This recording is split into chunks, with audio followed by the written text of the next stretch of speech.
ഈ ബോബനും മോളിയും കൂടി ഉപ്പായി മാപ്പിളേനെ കൊല്ലുള്ളൂ. എന്താ ചെയ്യാ?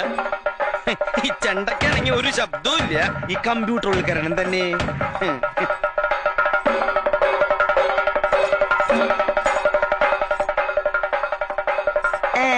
ഇവന്മാരെ കൊണ്ട് ശബ്ദം ഉണ്ടാക്കി ചെണ്ട കുട്ടിക്കാൻ പറ്റുമെന്ന് ഞാനൊന്ന് നോക്കട്ടെ.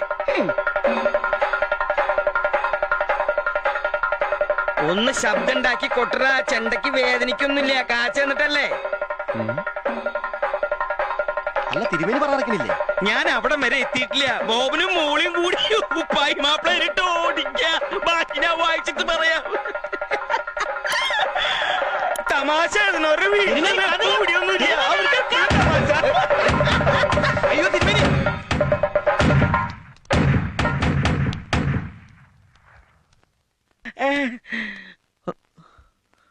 എനിക്കിതിരി ദണ്ണുണ്ട്. എന്റെ സാധനം കരിഞ്ഞുപോയി. ഞാൻ രസം പിടിച്ച് വായിച്ചു വന്നതാ. ഇനിയിപ്പോ ഉപ്പായി മാപ്പിളുടെ ബാക്കി ഞാൻ എങ്ങനെ അറിയാ? ഈ കഥനക്കാരനെന്ന് ഞാൻ കൊല്ലുള്ളൂ. നീയേ കുറെ നാളായി കഥനയായിട്ട് നടക്കണേ. നിനക്ക് വെടി വെക്കാറില്ല. നീ പറഞ്ഞ പോരാ.